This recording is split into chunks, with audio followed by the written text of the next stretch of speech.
श्राद्धम सुदुर्लभम। इस धरती पर बहुत सी चीजें मिल जाती हैं, तो फिर दुर्लभ क्या है?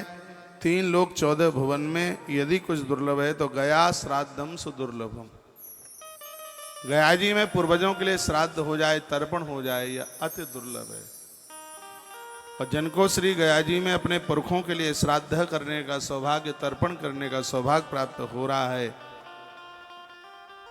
यह है भगवान गदाधर प्रभु और फल्गु माता की कृपा ही समझना। मोहन आवाज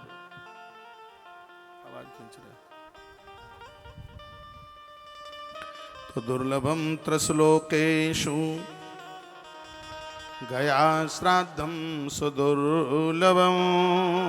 तीनों लोगों में, 14 भुवनों में यदि कोई बहुत ज्यादा दुर्लभ है तो गया श्राद्धम सुदुर्लभम। गया जी में पूर्वजों के लिए श्राद्ध हो जाए वह बड़ा दुर्लभ है। ये सबके भाग्य की बात नहीं है। यह तो भगवान की बड़ी कृपा है कि मैं यहां बैठा हूं, नहीं तो मैं जब तक अपनी जन्मभूमि में रहा मैंने कभी सुना ही नहीं कि इस गांव के लोग गया जी कोई गए होंगे। मैं औरों की क्या बात कर रहा हूं, मैं तो वहां जहां मैंने जन्मा है मैं वहां की बात कर रहा हूं। ये सब चीजें पुण्यों के बिना, चलो तीर्थ यात्रा में जाते हैं, इधर लोग आगे निकल जाते हैं कलकत्ता साइड में, तो वो बस वाला लेके आ जाता है 1 घंटे भर के लिए कि ये फल्गु मैया है, मत्था टेक लो। वो बात एक अलग है, चलते फिरते यात्रा में निकले हैं, लेकिन जिस तरीके से आप यहाँ बैठे हैं और रोज जिस आनंद की आप अनुभूति कर रहे हैं, ऐसा लग रहा है कि पुरखे बिल्कुल प्रत्यक्ष रूप से उतर के आ गए। रात्रि को यहाँ आरती हो रही थी, पूरा परिसर भरा हुआ था पीछे तक, सबके हाथ में दिए थे, दीपक थे सबके हाथ में।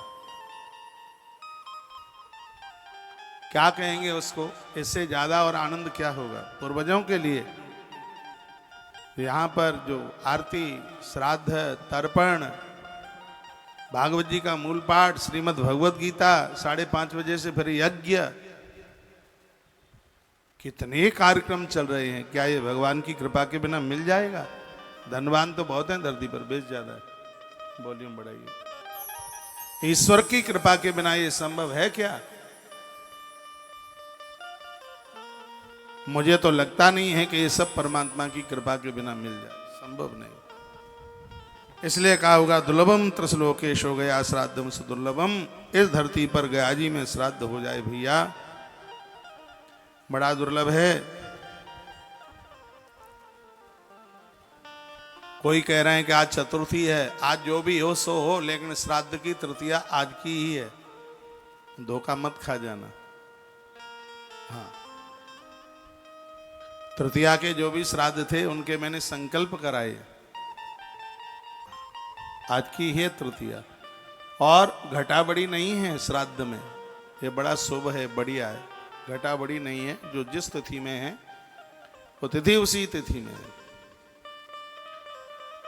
तो गयायाम पिंडदानेन यत्फलं लभते नरा न च भक्त्यं मया भक्तं कल्पकोटि सतर्रवि।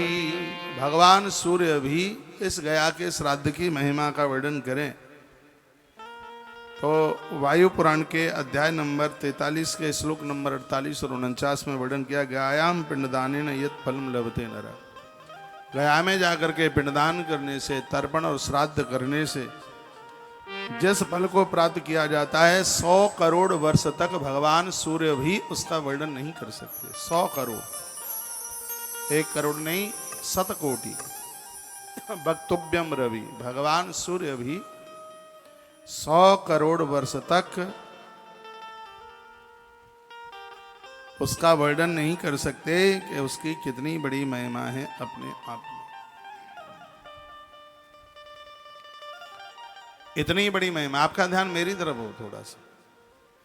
एक बड़ी अद्भुत बात है और बड़ा अद्भुत श्लोक है, कहतार्चते हरौ सर्वे यज्ञ पूर्णा भवति ही तथाम श्राद्धम तर्पणम च स्नानम च अक्षमयम स्वयं। जो लोग हरि और हर की नित्य पूजा करते हैं उन्हें रोजाना यज्ञ करने का फल प्राप्त होता है। ये ध्यान में रखो, ये बात मैं 100 बार नहीं बता पाऊंगा, ध्यान नहीं रहेगा। जिनके घर में भगवान सालग्राम और जिनके घर में भगवान महादेव की पूजा होती है, उस परिवार को नित्य यज्ञ करने का फल प्राप्त होता है। ऐसा गरुड़ पुराण में, ऐसा वायु पुराण में वर्णन है। हरि और हर की पूजा जिसके घर में, यानी महादेव और भगवान नारायण की पूजा जिसके घर में है, उसको रोजाना एक यज्ञ करने का फल प्राप्त होता है।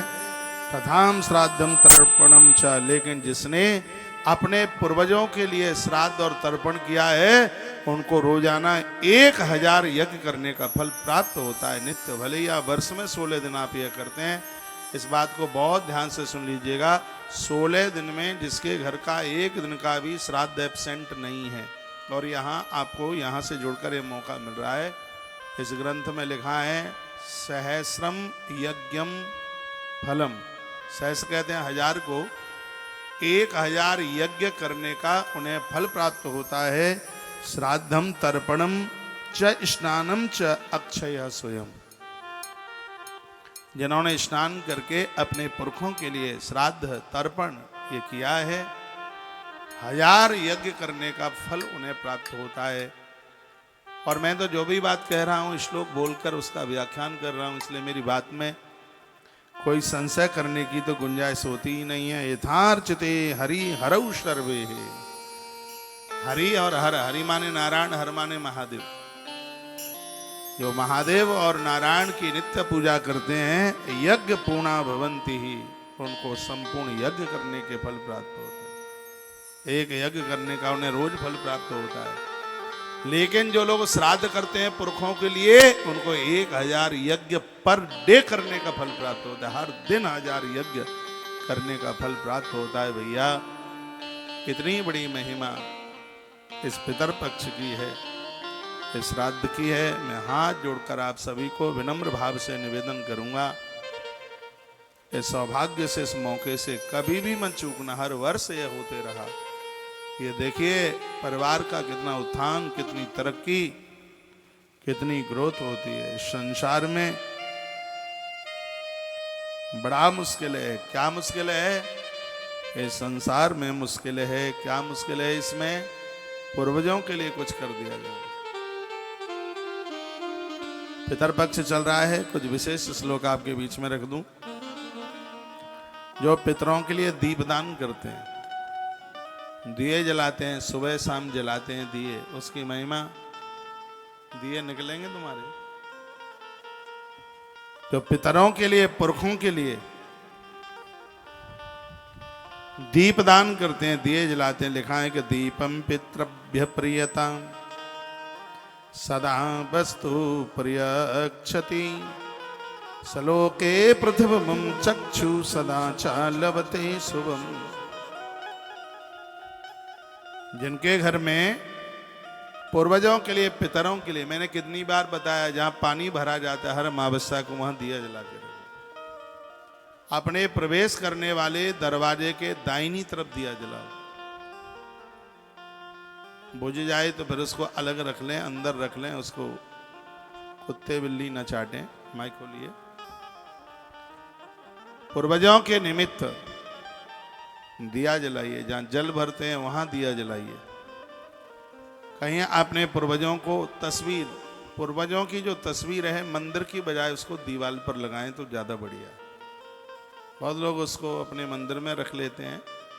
इधर मंदिर है तो उसके ठीक सामने वाली दीवार पर पुरखे मंदिर को देखते रहे, मंदिर का देवता भगवान को देखता रहे। ये विधान है प्रतिमाओं को लगाने का। फोटो, पूर्वजों की कभी प्रतिमाएं, धातु की प्रतिमाएं नहीं घर में रखी जाती हैं, उनकी फोटो रखी जाती है, तस्वीरें रखी जाती हैं। उसको लगाइए, उसके ऊपर रोली लगा दीजिए, माला पहना दीजिए, और जहां आपने मंदिर बनाया है उसके ठीक सामने वाली दीवार के ऊपर लगाइए। रोज नहीं हो सके बिल्कुल कोई दिक्कत नहीं है, ऐसा नियम सा बना लें। जिस व्यक्ति की मृत्यु हुई है, वेदांत तो ऐसा है कि उसके निमित्त 4 वर्ष तक हर अमावस्या को दिया जले तो घर में रौनक बढ़ेगी, आनंद बढ़ेगा, बहुत बढ़िया। चतुर्थ पौधा होता है चौथे साल में, उसके बाद में ही पुरखों के साथ मिलानी होती है। हर अमावस्या को जितनी भी अमावस पड़े। फिर वर्णन यह है कि जिनको 4 साल ज्यादा भारी लगता है तो 1 वर्ष के लिए उस जीव के लिए हर अमावस्या को दिया जलाया जाए। इस दिए से पूर्वज अति प्रसन्न होते हैं। दिए की जो ज्योत है पितृलोक तक पहुंचती है। और आनंद की बात यह है कि जब जीव दिया जलाने वाला जीवात्मा मृत्यु को प्राप्त होता है तो भगवान के पार्षद दिया ले करके उसके आगे चलते हैं, उसको किसी भी प्रकार का कष्ट नहीं होता। ये तो आज गरुड़ पुराण में आप सुनेंगे, अपराधी और अन्याय करने वाले लोग अंध कुएं में गिर जाते हैं, उन्हें बड़ा भारी कष्ट होता है। दिए में मेरी बड़ी महिमा है, दिए में मेरी बड़ी श्रद्धा है, क्योंकि दिए में भगवान की महिमा है, महिमा छिपी हुई है उसमें। इसलिए यहाँ आप देखते हैं कितना दिया जलता है, शाम को आरती होती है, सब यहाँ टीवी में आप देख रहे हैं। ये रोज के नित्य के, ये नहीं है कि एक दिन रिकॉर्डिंग कर दी है बार बार वो दिखाया जा रहा है। यहाँ रोज इतना दिया। आप सब आइए, आपको कहीं से दिया लाने की जरूरत नहीं। दिया भी यहाँ मिलेगा, घी भी यहाँ मिलेगा, आटा भी यहाँ मिलेगा, दोना पत्तल भी यहाँ मिलेगा। बस आपको अकेले आना है, आ जाइए। पूर्वजों के लिए आप आरती कीजिए। रात्रि को 7 बजे जो आरती होती है बहुत आनंद होता है। ऐसा लगता है कि हम अमावस्या की ही रात्रि कालीन में खड़े हुए हैं, ऐसा लगता है, ऐसा आभास होता है। जितना भी दास से हो सकता है। और मैं निवेदन करना चाहूंगा, यदि पूर्वजों की फोटो नहीं है, तस्वीर नहीं है, तो कोई दिक्कत की बात नहीं है, सब भावना की बात है।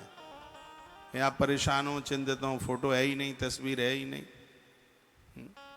कोई दिक्कत की बात, 1% भी दिक्कत की बात नहीं है।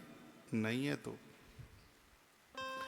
तो दीपम पितृभ्य प्रियता सदा वस्तु प्रयच्छति। पूर्वजों को दिया जलाने से, दीपदान करने से संपूर्ण वस्तुओं की प्राप्ति हो जाती है। सलोके प्रतिभम, संपूर्ण लोकों में उनका प्रभुत्व जम जाता है। चक्षु सदा च लभते शुभम, वह आंखें एक न एक दिन भगवत दर्शन जरूर कर लेती हैं। यह श्राद्ध कल्प वायु पुराण अध्याय नंबर 13 श्लोक नंबर 10 में बात कही है। आपका ध्यान इधर बिल्कुल नहीं है, मैं आरती करा के सोऊंगा जाके आराम से, तो फिर सुनो। फिर आपका ध्यान, आपसे ज्यादा बढ़िया फिर टीवी वाले लोग सुनते हैं।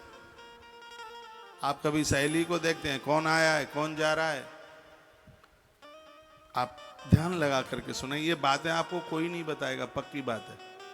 बताया हो तो आप मुझे मैसेज करके रिकॉर्ड करके भेज दीजिए। कितनी सुंदर बात कही है। जो देवताओं को दिया जलाता है उसको जीवन काल में एक दिन उसे उसके भगवान जरूर दर्शन दे देते हैं, उसको इष्ट का दर्शन हो जाता है। वायु पुराण के अध्याय नंबर 13 के श्लोक नंबर 10 में ये बात कही है। वायु पुराण गया महात्म्य, वायु पुराण में गया महात्म्य अध्याय नंबर 10 और श्लोक नंबर 13 में ये बात कही है। सलोके सलोके प्रतिभम चक्षु सदाच लभते शुभम, वह चक्षु, वो आंखें अपने ही जीवन में अपने भगवान का दर्शन कर लेती है, उन्हें इष्ट दर्शन हो जाता है। जो लोग देवी देवताओं को, पूर्वज पितरों को दिया, नदियों को, देवालयों में दिए जला करके रखते हैं। भगवान को निलाने से भी ज्यादा महत्व दिया जलाने का है, क्योंकि पूजा पूरी नहीं मानी जाती जब तक उसमें दीप प्रज्वलन नहीं होता। आरती तो यहाँ एक ही जला करके आरती कर दें, लेकिन सभी 250 ब्राह्मणों के हाथ में ज्योत होती है। इसलिए होती है क्योंकि इन्होंने इन जजमानों की पोथियां स्वीकार की हैं, संकल्प लिया है, तो सबके लिए ज्योत जल रही है, आरती उतारी जा रही है। तो दीपम पितृभ्य, दिए से जीव को पिता बनने का सौभाग्य प्राप्त होता है। पिता बनने का मतलब है कि घर में संतति का विस्तार होता है, कुल डूबता नहीं है, खानदान डूबता नहीं है। ये दिए का प्रभाव है। खाने में घी भले ही थोड़ा कम रह जाए, लेकिन उसको जलाइए। देवी भागवत में घृत जलाने की बड़ी महिमा है, वंश वृद्धि होती है। ये मंदिर इसलिए अच्छे लगते हैं। बिहारी जी के मंदिर में बल्ब नहीं जलता, ऐसे बहुत मंदिर हैं जिनमें बल्ब नहीं जलता, वहां दिया ही प्रज्वलित होता है, दिया जलता है। और बड़े लंबे समय से मोटी सी ज्योतियां जोत जल रही हैं। तो इसमें श्रद्धा रखिए। जो व्यक्ति पितरों के लिए दीपदान करता है वह इन नेत्रों से भगवत दर्शन कर लेता है। अध्याय 13 श्लोक नंबर 10 वायु पुराण गयास महात्म्य, उसमें ये बात लिखी। अभी श्राद्धों में ही नहीं, बाद में भी सुबह शाम आरती में दिया जलना ही चाहिए। आप मुझे देखते हैं, मैं व्यासपीठ पर बाद में बैठता हूं, पहले दीप प्रज्वलित करता हूं। कोई तो बात होगी इसमें।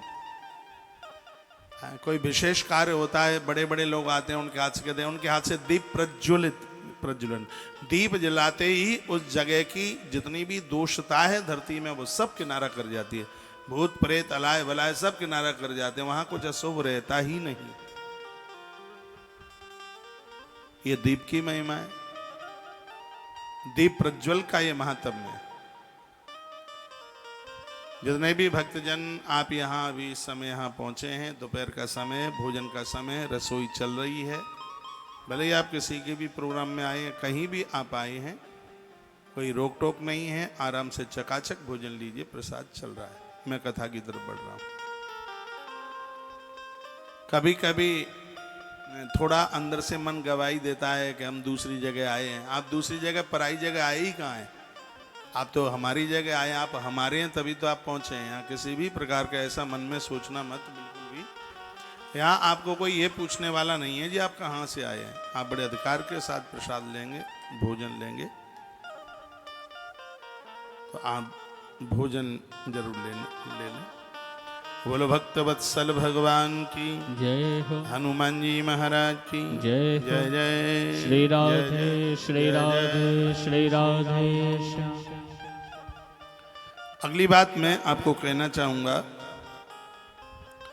काले तिल जलाना श्राद्ध पक्ष में बहुत बड़ा, इसकी बहुत बड़ी महिमा है। श्लोक बोले देता हूं। कृष्णेभ्यश्च तिलेभ्यश्च या तैलम परिरक्षितम।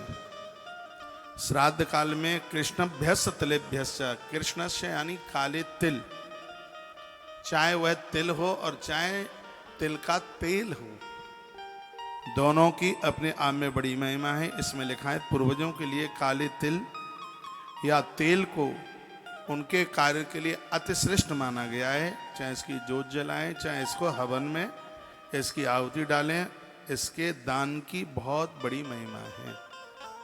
यह गरीबी का नाश करे, विपन्नता को खत्म करके लोगों को संपन्नता में उड़ेल दे, इतनी बड़ी महिमा है तिल।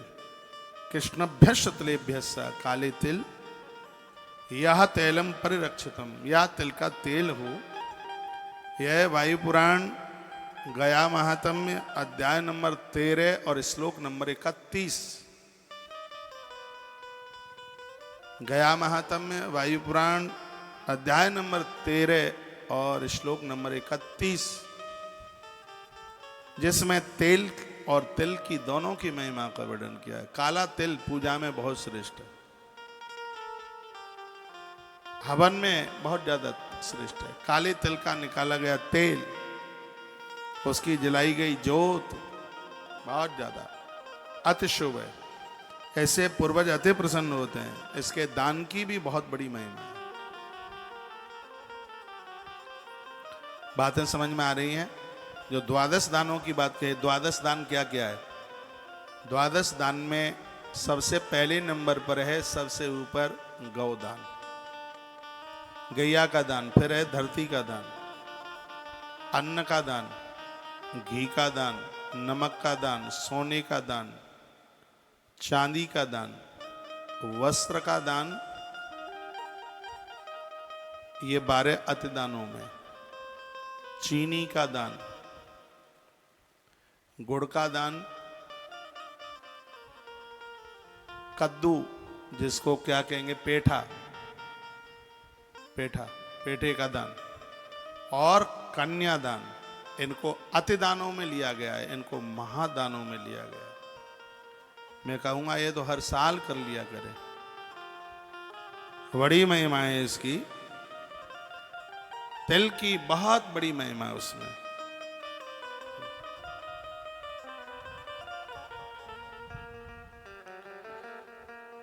फिर कहा गया है, वर्णन किया गया है कि पितृपक्ष का यज्ञ बड़ा आनंद देता है, सब कलेशों को खत्म कर देता है। मैंने शायद आपको बोला होगा, देव कार्य में मंत्र के बाद में स्वाहा लगाया जाता है और पितृ कार्य में मंत्र बोलने के बाद में स्वधा लगाया जाता है। यह बात भी वायु पुराण में इसको वर्णित किया गया। स्वधेति चैव मंत्रान्ते पितॄणां वचनं तथा स्वाहा हेति चैव देवानां यज्ञ कर्मण्युदाहितम्। वर्णन किया गया है, स्वाहा स्वाहेति चैव मंत्रांस्ते स्वधा स्वधा हेति चैव मंत्रान्ते पितॄणां वचनं तथा। पितृ कार्य में मंत्र के लास्ट में समापन में क्या बोलना है? स्वधा। स्वधेति चैव मंत्रान्ते, मंत्र के अंत में स्वधेति यानी स्वधा। और देवताओं का कार्य कर रहे हैं, देवों का यज्ञ कर रहे हैं, तो स्वाहा हेति चैव देवानां, देवताओं के लिए लास्ट में स्वाहा शब्द बोला जाता है। ओम पितृणे ओम पितृभ्यो स्वदाहा, ओम इंद्राय स्वाहा, ओम अर्यमायै स्वदाहा, ओम वरुणाय, उसमें स्वधा, ओम अर्यमायै स्वदाहा, ओम वरुणाय स्वाहा। तो यह हमारे ग्रंथ में लिखा है, स्वधेति चैव मंत्रांते पितॄणां वचनं तथा। मंत्र के अंत में पितरों के लिए, पुरखों के लिए स्वधा शब्द बोला जाता है, इससे वो तृप्त हो जाते हैं, यह आहुति उनके पास पहुंच जाती है। और देवताओं के लिए मंत्र के अंत में स्वाहा होति चैव देवानां, देवताओं के लिए स्वाहा शब्द का यज्ञ। यज्ञ कर्मण्ड दाहिर्दम, यज्ञ कर्म सबसे बड़ा कर्म है, जिससे देवता और पितर शीघ्र ही प्रसन्न हो जाते हैं, देर नहीं लगती। जितनी भी ये शरीर का जन्म हो रहा है, इसमें यज्ञ की बड़ी विशेषता है, क्योंकि यज्ञ के द्वारा वर्षा होती है, वर्ष के द्वारा अन्न पैदा होता है, अन्न के द्वारा 7 धातुएं बनती हैं, उसके द्वारा जीव जगत का जन्म होता है। माइक और खोलिए। तो उसमें इसकी बहुत बड़ी महिमा है। तो कुछ बातें मैंने विशेष रूप से बताई हैं। सिरादे दीपम पितृभ्य प्रयतः सदा वस्तु प्रयक्षति, अपने घर में दिया जलाना ना भूलना बिल्कुल कभी भी। उस घर में देवता नहीं भूत प्रेत रहते हैं, उस घर में, जिस घर में कभी देवी देवताओं की आरती नहीं उतारी जाती। मंदिर में 25 भगवान रख लिए हैं, ये महत्व तो नहीं है। महत्व तो यह है कि उनका भोग लगे, सुबह शाम उनकी आरती उतारी जाए, यह बड़े महत्व की बात है। घर में शंख बजे, बच्चों से बजवाइए। विवाह स्थिति में नारी शंख बजाती है तो उसकी नाभि का पूरा जोर लगता है, जिससे बच्चों को जन्म देने में या गर्भ में बच्चे हैं उनको दिक्कत हो सकती है। इसलिए नारी के लिए शंख बजाने की बात कही गई नहीं है।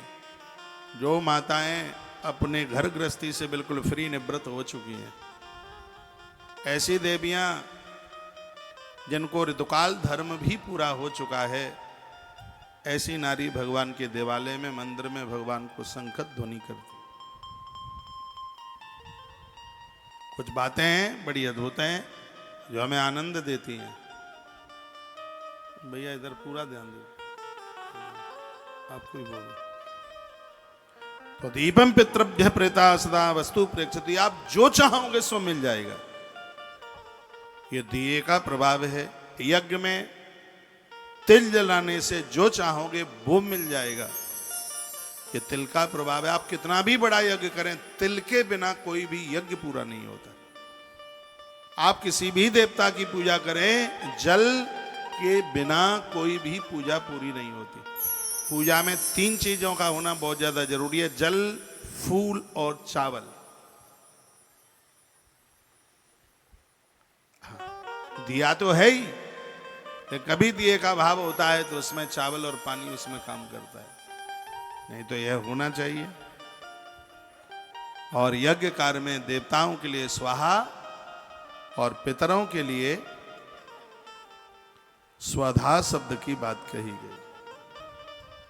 श्राद्ध कर्म चल रहा है, इसमें काक बलि की बहुत बड़ी महिमा है। ये पूर्वजों को भोग लगाकर एक कौए के लिए ग्रास दिया जा रहा है, रोज दिया जा रहा है कि नहीं दिया जा रहा है, उसके लिए कितना सुंदर श्लोक है, ये सुन के मन गदगद हो जाएगा। ये सब चीजें दिखावे के लिए नहीं है, ये सब ग्रंथों को पढ़ करके और मन करता है कि कोई भी चीज छूटे नहीं। इससे क्या होता है, जो आप ये कौए के लिए जो रोज बलि दे रहे हैं, काक बलि जिसे बोलते हैं, ये सब यहाँ से जाने के बाद मैंने उस बालक सत्यम की ड्यूटी लगाई है। आप ये मन सोचना यहाँ से गया कि उसको ऐसे ही जा करके फेंक दिया, नहीं, एक कागों के लिए, कौए के लिए यह पूरी सामग्री जाती है। तो श्राद्ध में काक बलि की कितनी बड़ी महिमाएं हैं। क्या होता है इससे, लिखा है कि प्रार्थयन्ति धर्म आयुष वायहि सेव्य प्रियक्षति। जो इस श्राद्ध कार्य में बायस, बायस कहते हैं कौए को, संस्कृत का शब्द है, वायसेव्य, यानी कौए के लिए जो भोजन देते हैं उसको चावल, दही और गुड़ देते हैं। इससे क्या मिलता है, पूरे खानदान की दीर्घायु बढ़ती है, अकाल मृत्यु नहीं होती परिवार में, छोटी उम्र में लोग खत्म नहीं होते। यह कागे को बलि देने की इतनी बड़ी महिमा है। आप तो ताली बजाना ही मत, बात भले ही कितनी भी बजनी को। मैं श्लोक के साथ आपसे बात कर रहा हूं। वायु पुराण अध्याय नंबर 14 और श्लोक नंबर 33। गया महात्म्य वायु पुराण अध्याय नंबर 14 श्लोक नंबर 33। इसमें ये बात लिखी है, क्या लिखा है कि प्रार्थयन्ति धर्म आयुष्यवाय सेव्य प्रियक्षति।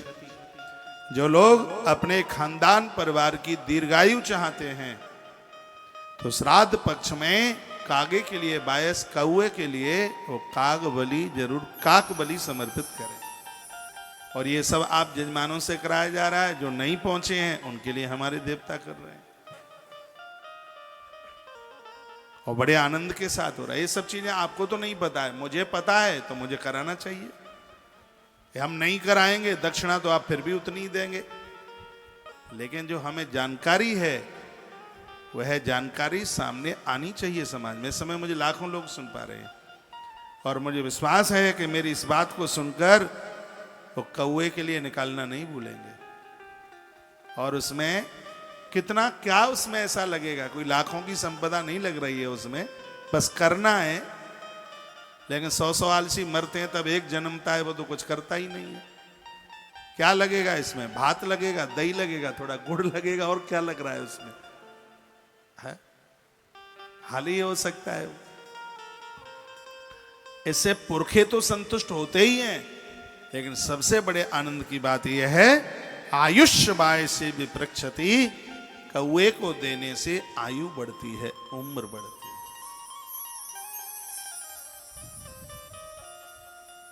समझ रहे हैं? बच्चे कुकर्मी ना हो, मन मुताबिक शादियां ना करें, उनका कुमार धर्म सुरक्षित रहे। ये बड़ा मुश्किल होता है कि शादी होने से पहले बच्चों का आज के समय में कुमार धर्म सुरक्षित हो। पहले जल्दी शादियां होती थी इसलिए कौमार धर्म सुरक्षित रहे, इसलिए। आज तो शादी सूदियां नाम की होती हैं, अब क्या बोलूं मैं। कितनी सुंदर बात हमारे ग्रंथ में कही है, कुमार धर्म सुरक्षित रहे, उसके लिए भी एक बड़ा अद्भुत श्लोक है। और वह भी अध्याय 14 गया महात्म्य अध्याय नंबर 33, वो अध्याय नंबर 14 श्लोक नंबर 33 की अर्धाली। बच्चों का कुमार धर्म, जब ये कुआरे हैं, इनका विवाह नहीं हुआ, ये भटके नहीं, गलत संगति में ना जाए, कुकर्मी न बने, उसके लिए कितना सुंदर विधान है। लेकिन ये कोई करे तो सही, बाद में देख लियो मोबाइल में। ये कुकर्मी न बने, गलत काम ना करें, इनका ये धर्म सुरक्षित रहे, उसके लिए देखो कितना सुंदर श्लोक है। सुकुमार्य मथान वृक्ष कुक्कुटेभ्य प्रेक्षति। जिन घरों में माता पिता अपने बच्चों के निमित्त, परिवार के निमित्त थोड़ा सा ग्रास निकाल करके कुक्कुट यानी मुर्गे को देते हैं, इससे बच्चों का कुमार धर्म सुरक्षित रहता है।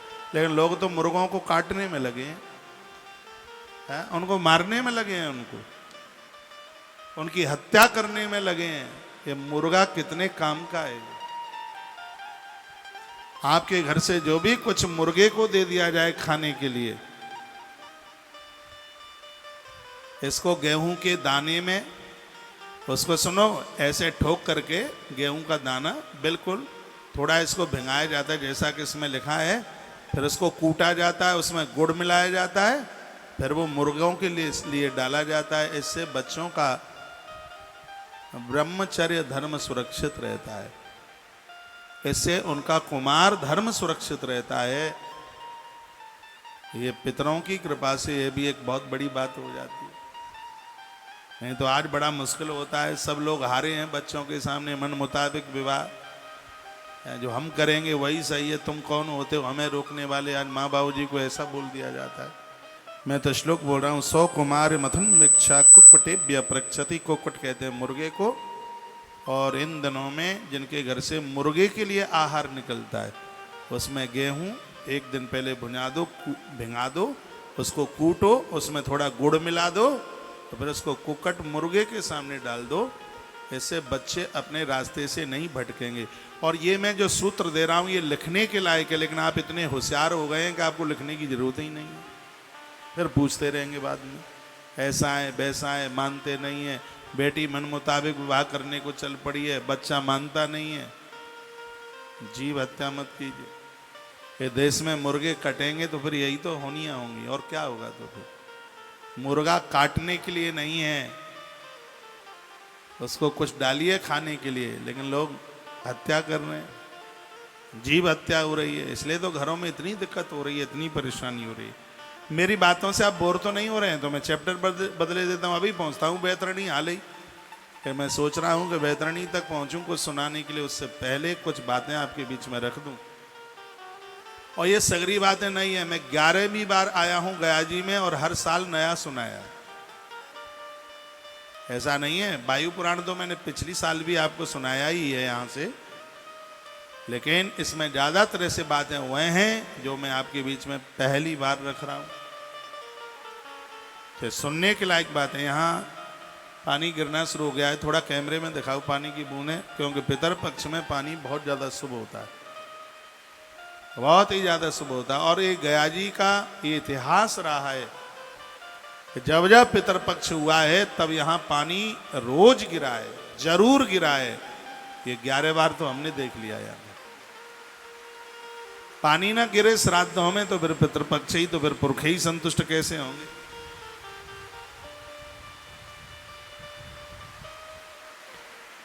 इतनी बड़ी महिमा है महाराज यहाँ की।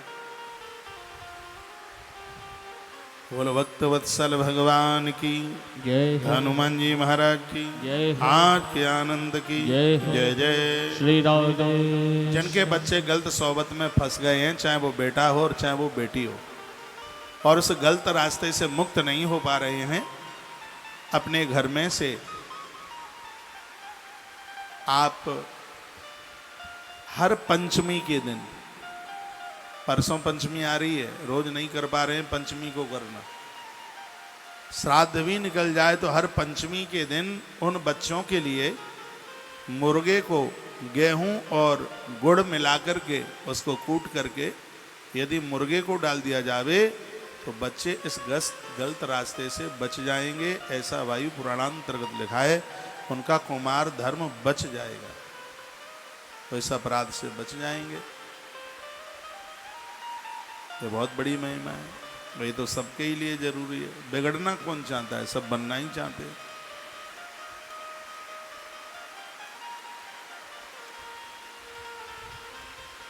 स्वान के लिए निकालने की भी बड़ी महिमा है। ताले नहीं टूटते घर के, चोरी नहीं होती घर में।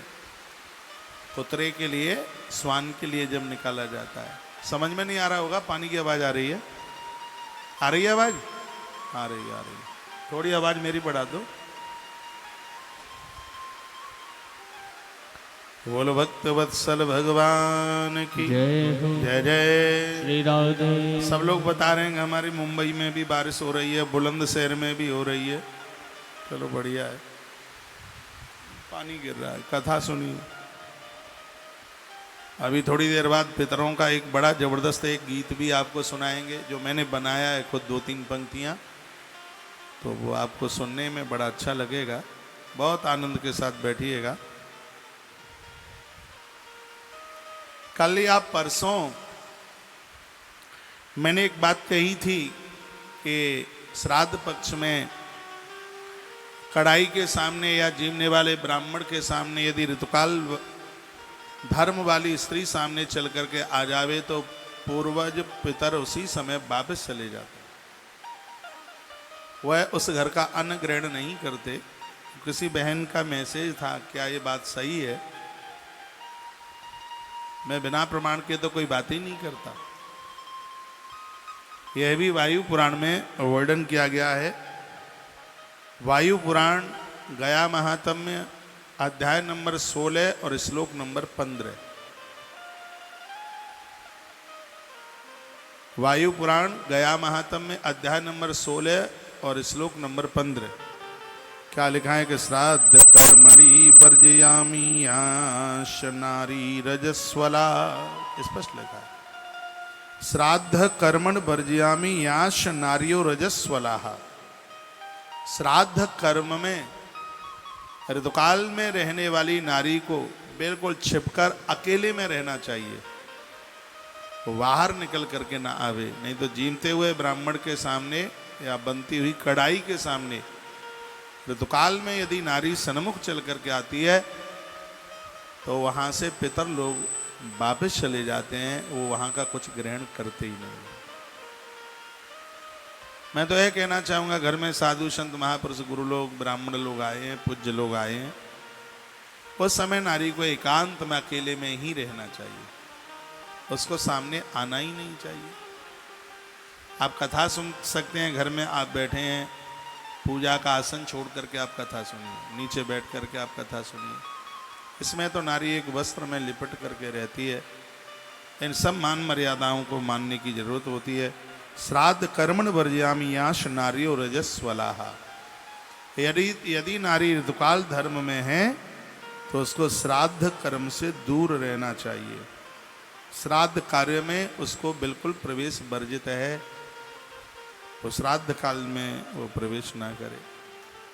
ऐसी स्थितियों में जो श्राद्ध है वो तीर्थों में ही होता है, गुरुजनों के यहाँ होता है और वहीं होना चाहिए। घर में नारी अकेली है और वह श्राद्ध कर्म नहीं कर पा रही है तो श्राद्ध कर्म ना करने पर उसको दोष नहीं है, श्राद्ध कर्म करने पर उसको दोष है। ऐसी स्थिति में अकेली है, कोई है ही नहीं घर में दूसरा, वो नहीं कर पा रही है, इससे उसको दोष नहीं है। ऐसी पोजीशन में वो श्राद्ध करती है तो उसको घोर दोष है। इसलिए वर्णन किया गया है, ये जिनको पता नहीं है उन्हें बता देना। श्राद्ध कर्मण वर्जयानि याश नारियो रजस्वलाहा। ऋतुकाल में नारी श्राद्ध कर्म नहीं कर सकती। तो कुछ बातें हैं इन श्राद्धों में, यदि इन नियमों को पूरा कर लिया जावे तो बड़ा आनंद होता है। अब देखो क्या सुंदर बात कही है। जो श्रद्धा पूर्वक ब्राह्मणों को भोजन कराते हैं, श्रद्धा के साथ में उन्हें क्या मिलता है? आप ये श्राद्धों में भोजन करा रहे हैं, ब्राह्मणों को जमा रहे हैं, इतनी श्रद्धा के साथ आप परोस रहे हैं। ऐसे ऐसे धनवान लोग हैं आपके बीच में जिन्हों को घर में एक गिलास पानी भी भरने की जरूरत नहीं पड़ती, इतने नौकर चाकर लगे हैं, लेकिन यहाँ आप सब पत्तलें उठा रहे हैं, जूठी पत्तलें उठा रहे हैं, परोस रहे हैं और बड़ी फुर्ती के साथ में ये आप सब जिमा रहे हैं। तो ये जमाने का क्या महत्व है? ये ब्राह्मणों को आप श्राद्ध पक्ष में आप जिमा रहे हैं तो इसकी कितनी अद्भुत महिमा है। वर्णन किया है तत्प्राप्निया श्रद्धानो नरो वै सर्व कामी भोजिए दस्त विप्रान सर्वात्रदाम सर्व विपश्रेयम जलम भुक्ते सर्व।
जय श्री राधे, जय श्री राधे। बोलवा के बिहारी लाल की जय हो, श्री हनुमान जी महाराज की जय हो। तुलसी तपोवन यूट्यूब चैनल पर आवाज खोलो।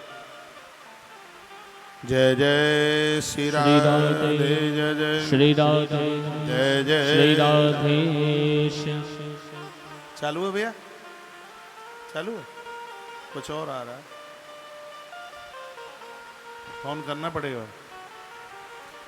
तत्प्राप्निया श्रद्धानु नरवै सर्व कामी भोजे दस्त विप्रान। आपका ध्यान इधर हो।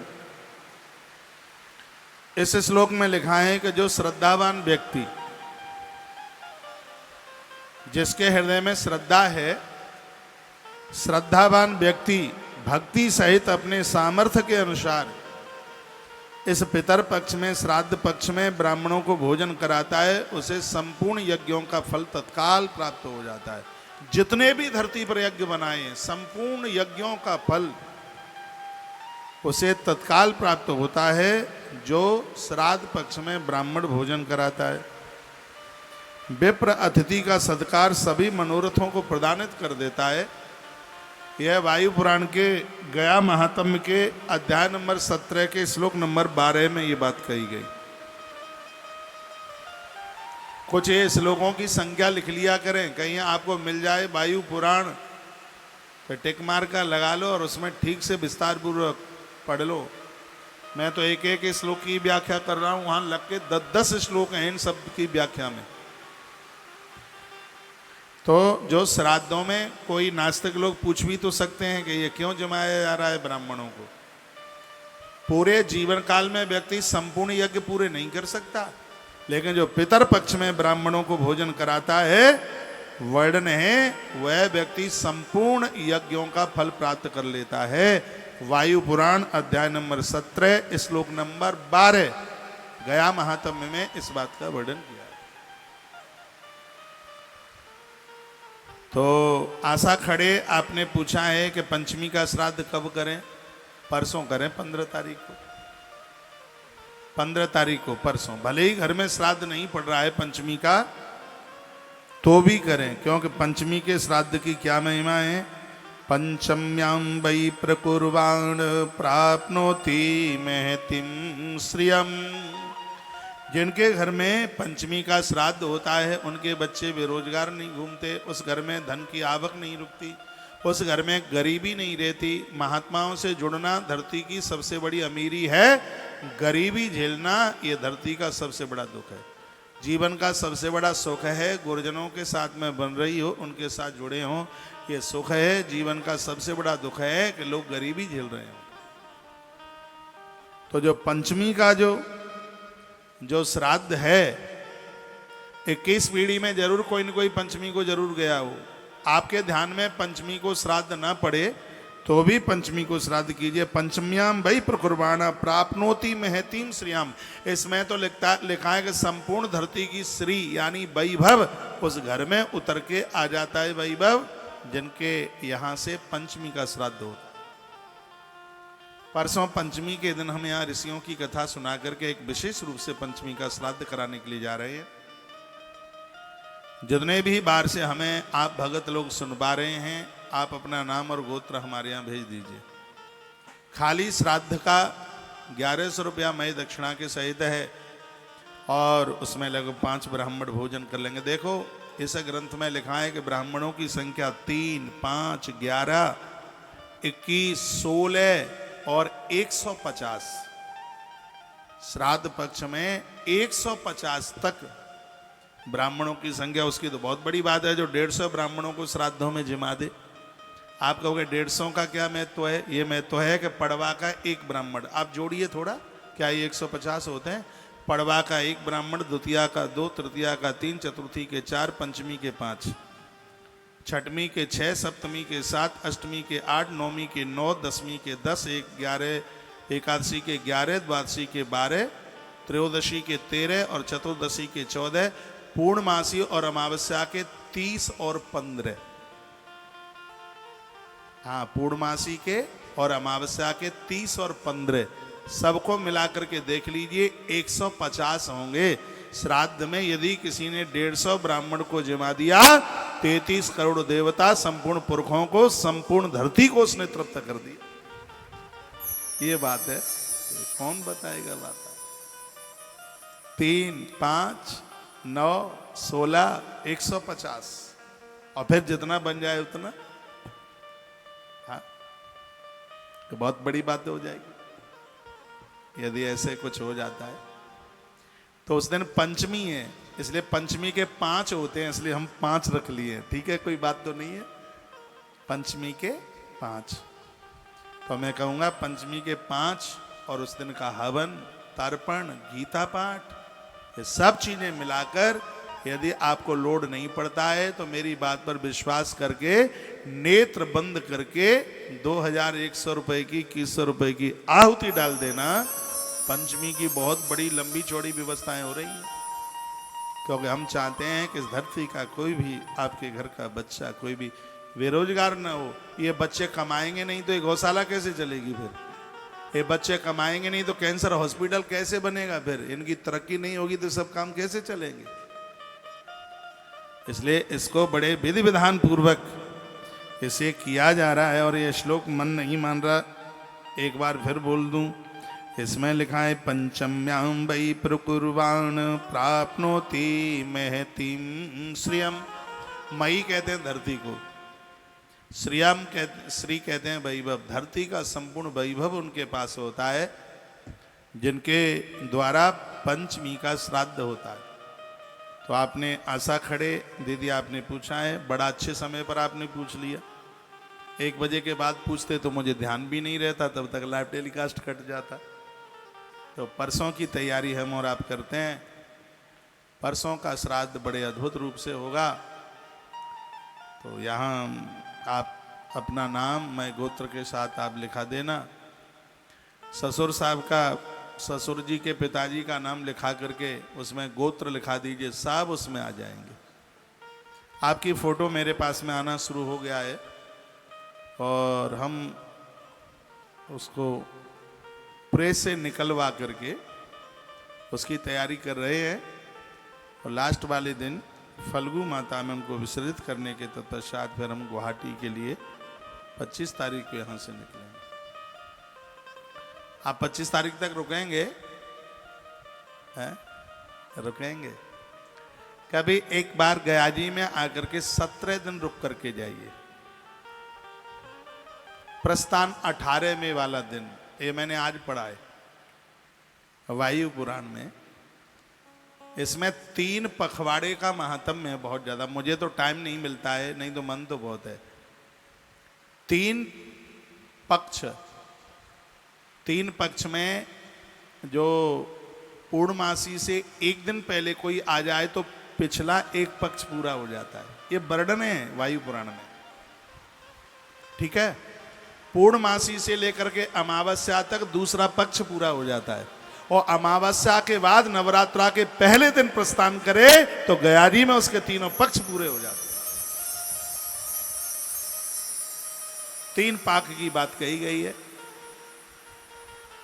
अगली बार प्रोग्राम बना लीजिए, अगली बार संकल्पित बोला हुआ कार्यक्रम गया जी की धरती पर पूरे 1108 पोथियां बैठेंगी। 1108 ब्राह्मण के द्वारा जो अद्भुत ये अनुष्ठान आयोजन होगा, तो जो अब के बार नहीं आ पाए हैं और आए भी हैं, अगली बार फिर आइए और इतना समय निकाल करके जाइए, आनंद हो जाएगा। मैंने बता दिया कि पंचमी का श्राद्ध परसों का है, तो फिर आप बार बार क्यों पूछ रहे हैं कि पंचमी का श्राद्ध कब का है? परसों का। आश्रम के नंबरों पर कांटेक्ट और संपर्क कर लें, अपना नाम वगैरह लिखा दें, वहाँ गोत्र लिखा दें, तो यहाँ विधि पूर्वक हो जाएगा। घर पर आप श्राद्ध करते हैं, अच्छी बात है, घर पर भी कर रहे हैं तो भी पंचमी का श्राद्ध आप गया जी से जरूर करा लीजिएगा, क्यों गया की भूमि बड़ी अद्भुत है, जिसका महात्म्य आप सुन रहे हैं। गया की महिमा में जितने भी शब्द बोले जाएं उतने कम है। एक बात मैं आपसे पूछना चाहूँगा, यहाँ की भोजन व्यवस्था ठीक ठाक है कि नहीं है? मैं तो आपको पूछ भी नहीं पाया हूँ।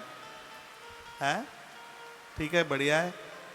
हर आदमी को एक शौक सा होता है, खाने का तो है नहीं, लेकिन आप जिमाते हैं, आप जीमते हैं तो देख करके ही मन बड़ा गदगद हो जाता है। रात्रि को बड़ी देर तक मैं यहाँ रुकता हूँ और मुझे बड़ा अच्छा लगता है जब मैं आपको परोसता हूँ। जब हम आपके घर आते हैं अपनी इतनी श्रद्धा से सब करते हैं, तो हमारा भी दायित्व है, हमारा भी फर्ज है। ये सब कुछ दिखाने के लिए नहीं है, मन को खुशी होती है, मन को प्रसन्नता होती है। वर्तमान समय में ऐसे हम हैं, हमसे मिलने में बिल्कुल कहीं किसी भी प्रकार की कोई दिक्कत नहीं। मैं तो पूरा दिन आपके बीच में ही रहता हूँ।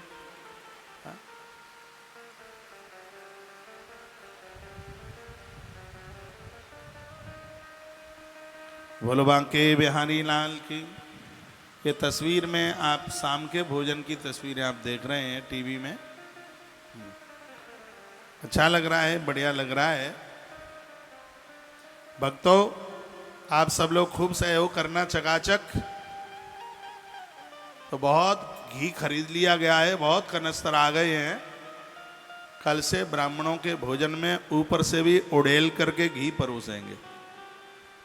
आगरा वाला थोड़ा बूरा भी मिल जाएगा मार्केट में, तो वो भी देख लेंगे और उसके ऊपर दे घी हो घी, क्योंकि 12 दानों में से दान है ना घी का, तो ये आप सबसे करवाना है, यहीं से कराना है, हो जाएगा, जरूर कीजिएगा। बिल्कुल चीनी जो जो चीजें इसमें लग रही हैं, जो अभी है वहां पर रसोई में, आज मैं सब देख के आया हूं ना, कौन सी चीजें ज्यादा हाँ, ये घी के ही तो कनस्तर हैं, ये शुद्ध कृष्णा घी, गोपाल जी के ही नाम से, देखो कन्हैया के नाम से सब चल रहा है। हम आपसे ले नहीं रहे, आपको तो हमारे लिए एक बार ताली बजानी चाहिए, इसलिए क्योंकि आपके बटुआ की रकम अच्छी जगह खर्च कराई जा रही है। ये बहुत बड़ी बात है। आपके पास घी होगा, आपके पास पैसा होगा, ये 250 ब्राह्मण नहीं होंगे, इससे ज़्यादा वहाँ आश्रम में जीम रहे हैं। फोटो भेज रहा हूँ मैं, मेरे पास में रोज आश्रम से फोटोआँ आती हैं, जहाँ पर भी बड़ा दिव्य विशाल भंडारा नित्य। मैं ये लाइव कटे उससे पहले एक श्लोक और मैं आपके बीच में बोल दूं। वो क्या है, कैसे ब्राह्मणों को हम बुलाएं श्राद्ध में। आमंत्रस्तो यह श्राद्धे योषितम सेवते ध्वज पितरस्तस तम मासम तत्स रेतास सेरते। बहुत ध्यान से सुने, जो श्राद्ध कर रहे हैं वो और जो श्राद्ध में अन्न जीमते हैं वो ब्राह्मण। लिखा है श्राद्धम दत्वा च भुक्ता च मैथुनम यो निषेवते। वायु पुराण के अध्याय नंबर 17 के श्लोक नंबर 59 और 60 में लिखा है, जो ब्राह्मण श्राद्ध में जीमने को जाते हैं 16 दिन ऐसे ब्राह्मण को अपनी घरवाली से, पत्नी से अलग रहना चाहिए, बिल्कुल स्त्री संग ना हो। यदि धोखे से भी भूल करके भी हुआ तो इसमें वर्णन किया है कि उसके पुरखे मांस नोच नोच करके खाते हैं। यही बात श्राद्ध कर्ता के लिए है। 16 दिन, एक दिन मैंने बोला है कि श्राद्ध पक्ष में गर्भ में संतान आ गई तो ये समझ लीजिएगा कि पूरा का पूरा चांडाल गर्भ में आया है कि पूरी धरती को परेशान कर डालेगा। ये श्राद्ध के 16 दिन ब्राह्मण के लिए भी आमंत्रस्तो यह श्राद्धे योषितम सेवते ध्वजः। श्राद्ध में ऐसे ब्राह्मण को न्योता दिया जाए जो 16 दिन संयमित जीवन जीता हुआ, पत्नी से दूर रहता हुआ, पितरतस्तम मासम तस्य रेतस्यर्ते श्राद्धम तत्वान भुक्ता च मैथुनम यो निषेवते। ये बड़ा निषेध है। तो भगवान की कृपा से जो गया जी में ये जितने भी ब्राह्मण इस समय हैं ये सब संयमित हैं। इनमें किसी की शादी भी हुई होगी तो ये घर द्वार परिवार से बाहर हैं। इसलिए यहाँ एक एक ब्राह्मण को भोजन 10-10 हजार ब्राह्मण के बराबर है, क्योंकि सब श्रोत्रिय हैं, संध्या करने वाले हैं, पूजा पाठ करने वाले हैं, देवी देवताओं से ईश्वर से जुड़ने वाले हैं। तो यह 17 नंबर के अध्याय के श्लोक नंबर 59 और 60 में जो बात कही गई है वो बड़ी अद्भुत है। इसलिए मैं एक बार कहना चाहूँगा कि आप यहाँ के इस श्राद्ध कर्म से न चूकिएगा। ऐसा ही पितर पक्ष का भंडारा कि गुरुकुल के छोटे छोटे बच्चे जिनकी उम्र 13, 14, 15 वर्ष से तो ज़्यादा किसी की है ही नहीं, ब्रह्मचारी बच्चे, और आनंद की बात है कि जो वेद का पाठन कर रहे हैं, गायत्री जपते हैं, तो यह भंडारा यह चल रहा है। सात्विक ब्राह्मणों को यह प्रसाद मिल रहा है। मुझे लगता है कि हजार हजार यज्ञ करने के बराबर ये फल है, ये पुण्य है। तो इसमें आप अवश्य में जुड़िएगा, इसे चूक ना जाना। परसों के श्राद्ध के लिए अभी से ही अपना नाम गोत्र भेज दें और इस भंडारे में आप जरूर सहयोगी बने। अपना अधिकार समझ करके आपसे सहयोग तो ले ही लेंगे। क्यों ले लेंगे? क्योंकि हमारे पास नोट छापने वाली मशीन नहीं है। 8.25 टन घी खर्च होगा इस आयोजन में, 1100 किलो। तो कहाँ से आएगा? ये सब आपके बटुआ की चैन खुलेगी और कहाँ से आएगा? पूर्वज प्रसन्न होंगे, अत्यानंद के साथ नाचेंगे। मुस्कुराइए मत, ताली बजाइए। हाँ, ये आपको ही करना होगा। चकाचक खीर में चीनी की जरूरत है, जलेबी में चीनी की जरूरत है। जलेबी बन रही है कि नहीं? बन रही है। मुझे हलवाई कहता है कि महाराज जी ये जलेबी घी ज़्यादा पीती है। मैंने कहा इसको पीने दो ना, चाहे जितना पिए, कमी क्या आएगी। हमारे यहाँ के हलवाई नहाकर माथे पर चंदन लगा करके, ब्राह्मण बच्चा है जगदीश पहलवान, ये पूरी उसकी टीम है। इनकी तस्वीरें शायद पड़ी होंगी इसमें। मैंने देखा इनके माथे सब पुते हुए थे। मैंने कहा यार बड़े तुम तो बिल्कुल एकदम ऐसा लग रहा है कि काशी से आए हो। तो बोले महाराज जी हम बिना स्नान किए थोड़े ही प्रसाद बनाते हैं, भोजन पितरों को भोग लग रहा है। तो सब नहा धो करके और बिल्कुल शुद्धता के साथ में जो रसोई बन रही है, एक थाली रोज पितरों के लिए निकलती है और उसमें से बता दे भाई, एक थाली रोज पितरों के लिए निकलती है और एक गौ माता के लिए निकलती है। उसके तत्पश्चात फिर इधर भंडारा शुरू होता है। तो ऐसी शुचिता के साथ में हो रहा है। एक बार मैं फिर कहूँगा, पूरा 16 दिन ईश्वर ने आपको व्यवस्था की है। एक 6,000 रुपये की आहुति डाल करके और ये सौभाग्य कमा लेना। पैसा होगा, ये मौका नहीं होगा। 16 दिन के लिए एक एक ब्राह्मण दक्षिणा के सहित कितना है उसका? 3125 रुपया है। एक दिन का श्राद्ध संपूर्ण पूजा पाठ के सबके सहित सिर्फ 2100 रुपया है। खाली श्राद्ध भोजन 5 ब्राह्मणों के लिए दक्षिणा सहित 1100 रुपया है। जिस प्रकार से आप जोड़ सकें उस प्रकार से आप जरूर कीजिएगा, अवश्य कीजिए। बोलो भक्त वत्सल भगवान की जय श्री हनुमान जी महाराज की जय हो। यहाँ ये आप देख रहे हैं, सब तस्वीरें आज की आप देख रहे हैं। और अगली पोथी जो 18, हाँ देखो ये दोनों कमांडर हैं, इनकी ये टीम है। एक तरफ भाई पहलवान है, एक तरफ भाई सुनील। पूरा का पूरा रात्रि को 11:30-12 बजे से पहले सोते नहीं है। ये बोलते हैं कि हमारे सब जगह हलवाई काम करते हैं महाराज जी, जो यहाँ काम करने में आनंद आता है वो मुश्किल है। मैंने कहा क्यों? कहा और जगह तो लोग लड़ते हैं, कहते हैं इतनी चीनी कैसे लग गई है, इतना घी कैसे लग गया। महाराज जी यहाँ आश्रम में आज तक किसी ने ये नहीं कहा कि इतनी चीनी, इतनी दूध और इतना ये सब कुछ घी कैसे लग गया। हमने कहा भैया ये बांस और बल्ली के द्वारा आयोजन नहीं है, आने वाले लोगों को यहाँ प्रसाद मिले, भोजन मिले, तृप्ति तो उससे मिलेगी, तृप्ति तो उससे मिलेगी, ये होना चाहिए। भैया ये सब हो रहा है भगवान की कृपा से, और इसमें आप सब लोग जरूर सहयोगी बनिए। देश बहुत बड़ा है, थोड़ा थोड़ा भी आप करते हैं तो उससे यह पूर्ति हो जाती है। कृष्णा उत्सव परिवार आपने लिखा है, महाराज जी जिस प्रकार आप सभी प्रकार की पूजा पाठ अनुष्ठान और श्राद्ध पक्ष में श्राद्ध और तर्पण करा रहे हैं, ऐसी व्यवस्था कोई भी कहीं भी नहीं करा सकता और इतनी कम धनराशि में। और इसके प्रत्यक्ष रूप में आप सब लोग देख रहे हैं, आप यहाँ से जाएंगे 10-10 को बोलेंगे और अगली बार फिर लोग मन बना करके आएंगे। और देखो देश इतना बड़ा है और मुझे 29वां महीना चल रहा है कथा करते करते, और ये थोड़ा थोड़ा आप करते हैं इसी से पूर्ति हो जाती है। संग्रह करने की जरूरत क्या है, जितनी जरूरत होती है उतना मैं आपको बोल देता हूँ। आटे के लिए नहीं बोला मैंने, क्योंकि अभी आटा है उसमें, आ गया आटा खरीद के रखा है, उसमें मैदा रखी है, जिस दिन आटा कम पड़ेगा उस दिन आटे के लिए भी बोल दूंगा। ऐसा तो करना नहीं है कि यहाँ से लोड करके ले करके जाना है, तेरा तुझको अर्पण क्या लागे मेरा, ओम जय जगदीश हरे, बस काम यहाँ के चल जाए। भंडारा, इस भंडारे को और अद्भुत बना दीजिए, आनंद हो जाएगा। अगली पोथी 18 तारीख से ऐसे ही आनंद आएंगे। तो पोथी में आपको फिर जगह नहीं मिल पाएगी। मेरी आप बहुत बातों का विश्वास कर लीजिए, करे हैं तो यह भी कर लीजिए, 10 लाख रुपया खर्च करने पर भी वह पुण्य आप नहीं कमा पाएंगे जो गया जी की धरती पर भागवत जी की पोथी अपने पूर्वजों के लिए समर्पित करके जो पुण्य आप कमा लेंगे, तो बहुत बड़ी बात हो जाएगी। इससे चूक मत जाना। भागवत जी की पोथी, और हम उतनी ही पोथी लेंगे जितने हमारे पास